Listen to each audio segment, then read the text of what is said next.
Hi friends, welcome to our channel Guhalayam. இன்னைக்கு நாம் எங்கே போக போகிறோம் தெரியுமா? மனசுக்கு ரொம்ப நெருக்கமான அந்த பழனிமலை முருகனை பார்க்கத்தான் ஒரு அழகான பயணத்தை தொடங்கியிருக்கோம். அதிகாலையிலேயே கிளம்பியாச்சு. ஜன்னல் வழியே தெரிகிற இந்த பசுமையான மரங்கள், சுத்தமான காற்று, அப்புறம் இந்த நீளமான சாலை, நிஜமாவே இந்த டிராவல் ரொம்ப இதமாக இருக்குல்ல?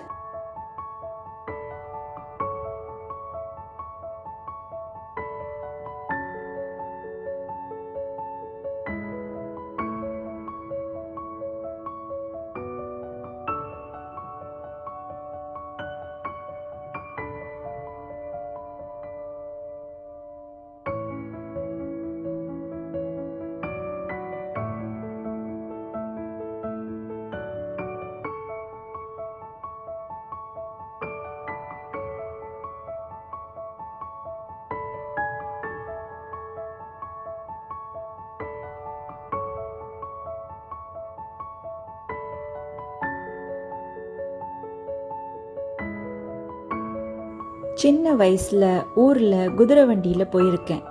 அந்த குதிரை வண்டியில் போகிறதுக்கே அந்த குலுங்கி போகிற அந்த ஒரு எக்ஸ்பீரியன்ஸ் வேற லெவலாக இருக்கும். இப்போல்லாம் எங்கேயுமே இந்த குதிரை வண்டியை பார்க்க முடியறதில்ல. ஆனால் பழனியில் வந்தீங்கன்னா நீங்கள் குதிரை வண்டி பார்க்கலாம். அங்கே நிறைய குதிரை வண்டி இருக்குது. பழனி அடிவாரத்துக்கு வந்தாச்சு. இப்போ இருக்கிற புது ரூல்ஸ் படி நம்ம கார் எல்லாத்தையும் பார்க்கிங் ஏரியாலேயே நிறுத்திடணும். அடிவாரத்துக்குள்ள ஆட்டோவோ இல்லை நம்ம காரோ போகிறதுக்கு அனுமதி கிடையாது. அதுக்கு பதிலாக அங்கேயே பேட்டரி கார்லாம் வச்சுருக்காங்க. இதில் ஒரு ஸ்பெஷல் என்னன்னா, இந்த பேட்டரி கார் பயணம் முற்றிலும் இலவசம். நம்ம கிட்டேயே கேட்டு விஞ்ச் ஸ்டேஷன் போகணுமா, இல்லை ரோப் கார் பக்கம் போகணுமா, இல்லை அடிவாரத்துக்கு போகணுமான்னு அவங்களே கொண்டு போய் இறக்கி விடுறாங்க. இது உண்மையாகவே பக்தர்களுக்கு ரொம்ப வசதியான விஷயம். அடிவாரத்திலேருந்து மலையை பார்த்தாலே ஒரு தனி நிம்மதி கிடைக்குது. சுத்தி இருக்கிற கடைகள், அந்த பஞ்சாமிர்த வாசனை, பக்தர்களோட அரோகரா கோஷம்னு இடமே ரொம்ப பாசிட்டிவா இருக்கு. மலை மேல போறதுக்கு முன்னாடி அடிவாரத்திலேயே இருக்கிற சில இடங்களை அப்படியே ஒரு ரவுண்ட் அடிச்சுட்டு இருந்தோம். ரோப் கார்ல போலான்னு பார்த்தா அன்னைக்குன்னு பார்த்து அது மெயின்டெனன்ஸ்ல இருந்தது. சரி, வீஞ்சில் போலான்னு போனா அங்க கூட்டம் அள்ளுது பாருங்க, எவ்வளோ கியூ நிக்குது பாருங்க. குறைஞ்சது 4 மணி நேரமாவது காத்திருக்கணும்னு சொன்னாங்க. அவ்வளோ நேரம் வெயிட் பண்றதுக்கு பதிலாக நாம முருகனை மனசார நினைச்சிட்டு நடந்தே போயிடலான்னு சொல்லிட்டு முடிவு பண்ணோம். நாங்க போன அன்னைக்கு வெயில் கொஞ்சம் ஜாஸ்தியாவே இருந்தது. அதனால ஆணையடி பாதை வழியா மெதுவா மலையேற ஆரம்பிச்சோம்.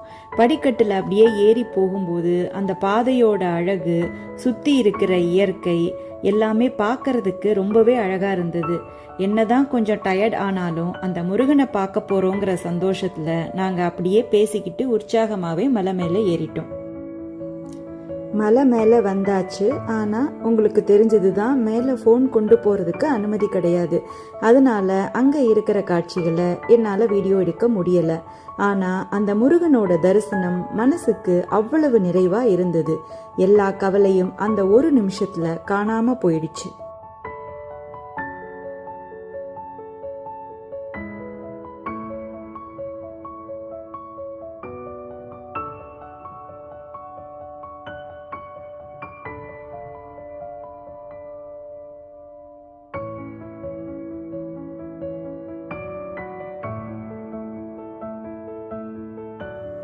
தரிசனம் முடிச்சுட்டு அதே ஆணையடி பாதை வழியா கீழே இறங்கி வந்தோம்.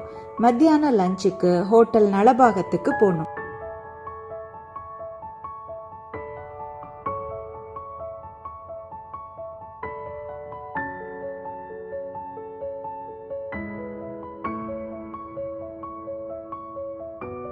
என்னதான் பழனியில இப்போ நிறைய புது புது ஹோட்டல் வந்திருந்தாலும் நாங்க எப்பவுமே இந்த ஹோட்டல் நலபாகம் தான் போவோம். நான் ஸ்கூல்ல படிக்கிற காலத்துல அப்போ வரும்போதும் கூட இதே நலபாகம் ஹோட்டலுக்கு தான் போவோம். இந்த ஹோட்டல் அங்க ரொம்ப வருஷமா இருக்கு. நிஜமாவே சாப்பாடும் அங்க ரொம்ப அருமையா இருக்கும். அந்த ஊர் கைமணத்துல ஒரு நல்ல லஞ்ச் சாப்பிட்டு வயிறும் நிறைஞ்சிடுச்சு, மனசும் நிறைஞ்சிடுச்சு. அப்படியே மெதுவா வண்டி எடுத்துட்டு வீடு திரும்ப ஆரம்பிச்சாச்சு. இந்த ஒரு நாள் பழனி பயணம் எனக்கு ரொம்பவே புத்துணர்ச்சியை கொடுத்துருக்கு. நீங்க கடைசியா எப்ப பழனி போனீங்கன்னு கமெண்ட்ல சொல்லுங்க.